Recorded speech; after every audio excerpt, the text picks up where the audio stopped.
मैं सर्वप्रथम तो आपसे ये बता दूं कि मेरे ऊपर अपेक्षाओं का बहुत भारी बोझ डाल दिया गया है।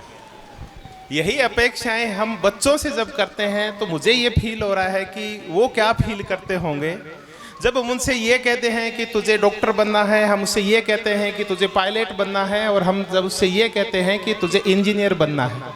तो कुछ ऐसी अपेक्षाएं पिछले आधे घंटे से आपने मुझसे लगा रखी होगी। तो मैं ये कह दूं कि मैं कोई हिप्नोटाइज करने वाला वक्ता नहीं हूं। मैं कुछ साधारण सी छोटी छोटी आपसे बातें करूंगा। मैं बातें करूंगा हिमालय एजू हब की नींव कैसे तैयार हुई इसके ऊपर। मैं बातें करूंगा CUET है क्या, हिमालय एजू हब क्या करने वाला है, रूलेट क्या है, कलेट क्या है, आईमेट क्या है, इन मुद्दों के ऊपर। और मैं कुछ एक आपको कहानियां सुनाऊंगा। आज का दिन मेरे लिए अहम और बड़ा भाग्यशाली दिन है कि आप सबसे मुझे रूबरू होने का मौका मिला। मैं तहे दिल से आभारी हूं इन सबसे पहले तो इन छोटे छोटे बच्चों का जो इतने देर से धैर्य बना के रखे हुए हैं, और यही धैर्य इनके आगामी जीवन का प्रतीक है कि ये कहाँ जाने वाले हैं।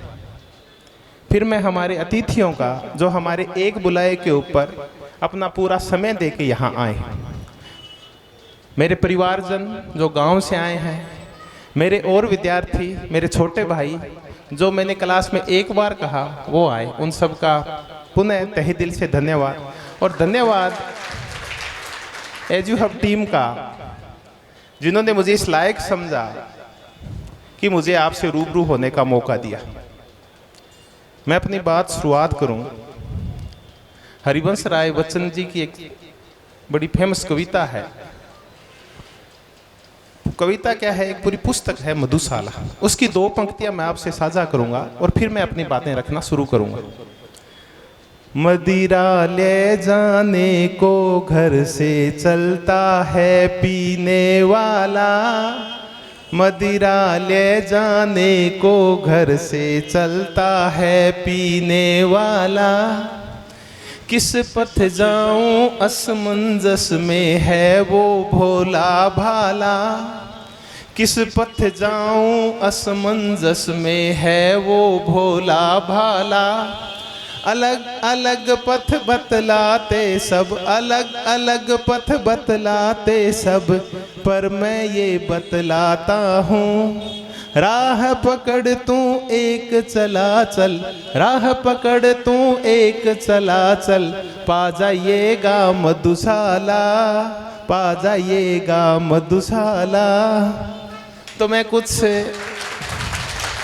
उन राहों की चर्चा करूंगा जिन पे चल के आप अपनी मधुशाला को, अपने लक्ष्य को, अपनी मंजिल को, अपने जीवन की खुशियों को जहां ढूंढ पाएंगे। मैं कुछ ऐसी ही चर्चाएं करूंगा। मुझे अच्छी तरह याद है आज से लगभग 2 साल पहले मैं ओम के पास गया। ओम और हम दोनों कजिन हैं। हम घर पे बैठे, पहले हमने ओम के खेत की चर्चा की, क्योंकि जिस क्षेत्र से मैं आया हूँ हनुमानगढ़ और गंगानगर साइड से, तो हमारा जो पहला मोटिव होता है वो खेत की चर्चा होती है, क्योंकि हम मूलतः किसान परिवारों से हैं और हमारा जो आर्थिक आधार है घरों का वो खेती से ही चलता है। तो मैंने ओम से पूछा, भाई तेने जो बाग इसका लगा रखे हैं ये पौधे गुलाब के, उनमें क्या चल रहा है? तो हम ऐसी चर्चाएं करने लग गए। तो मैं यार ऐसा ही एक गुलाब अपने जयपुर में खिलाते हैं, कोशिश करते हैं, वो एजुकेशन सेक्टर में होगा।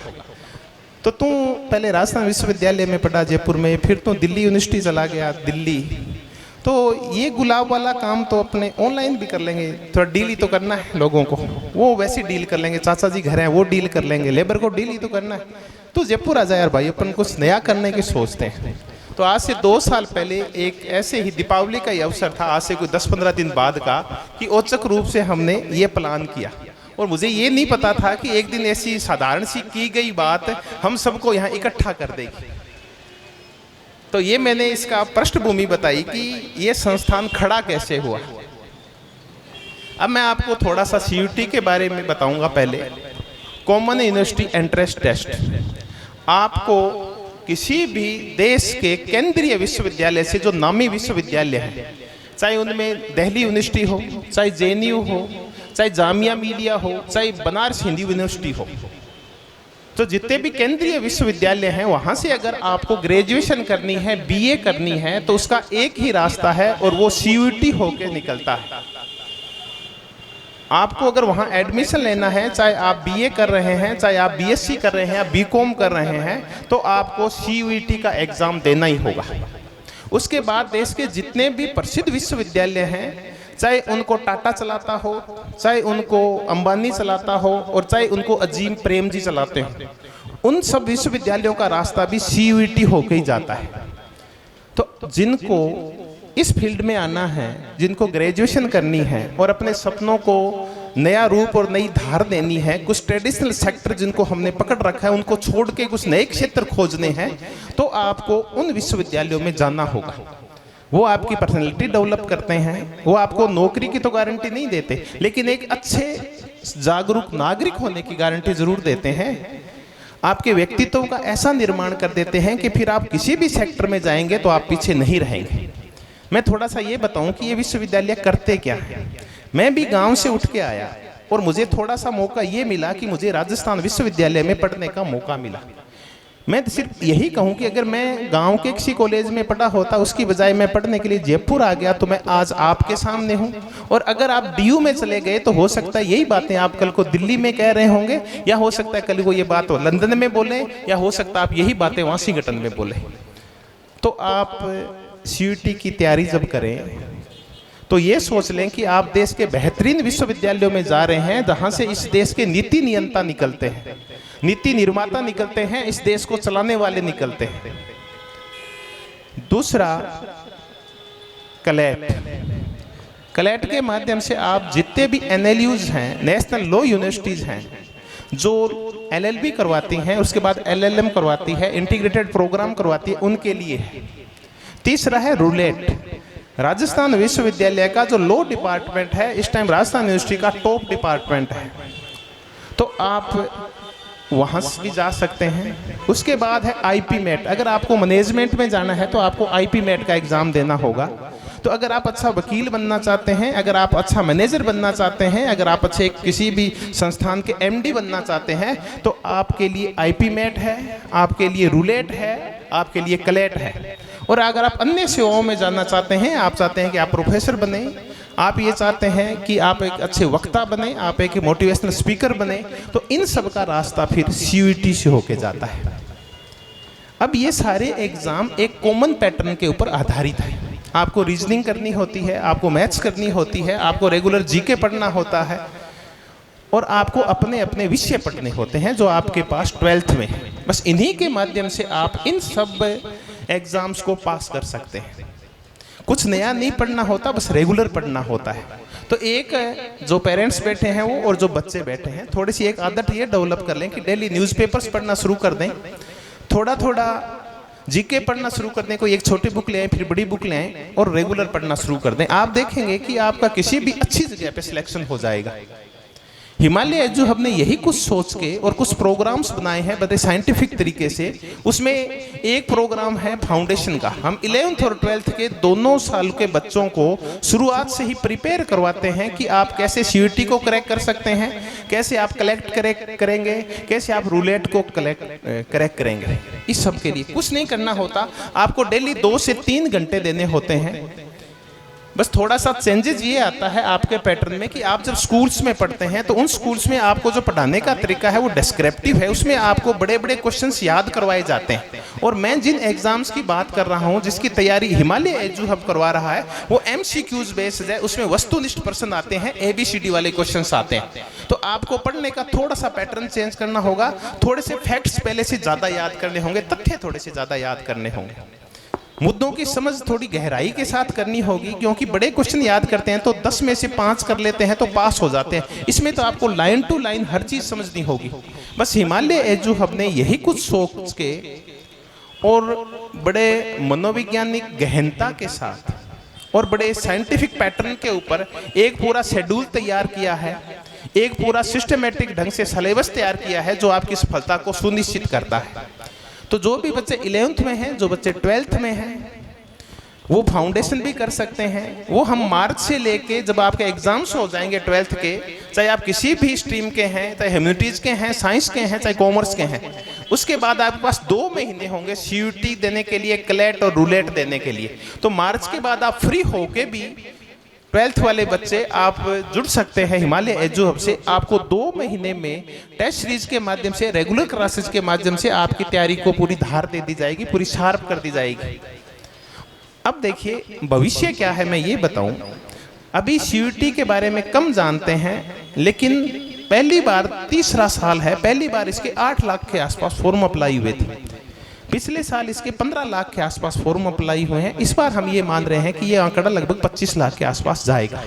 अगर इन 25 लाख बच्चों में आप अपना वजूद ढूंढना चाहते हैं तो आज तैयारी आपको अभी से शुरू करनी होगी।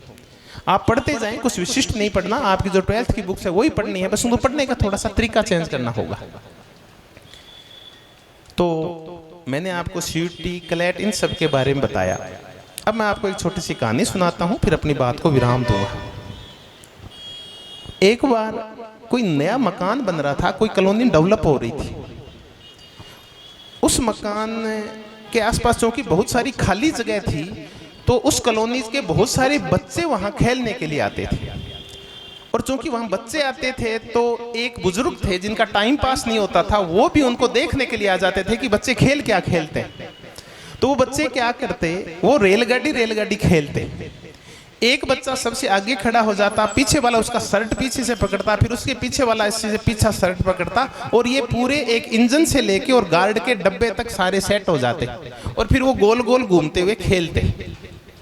अब वो जब भी खेल चलता तो वो बूढ़े आदमी जो डेली देखने के लिए आते थे, वो क्या देखते कि एक बच्चा है वो हमेशा ही पीछे वाला गार्ड का डिब्बा बनता है। वो न तो कभी आगे आगे लगता है और न कभी बीच में लगता है। तो इसका कारण क्या है, हम इसी की पर चर्चा करेंगे।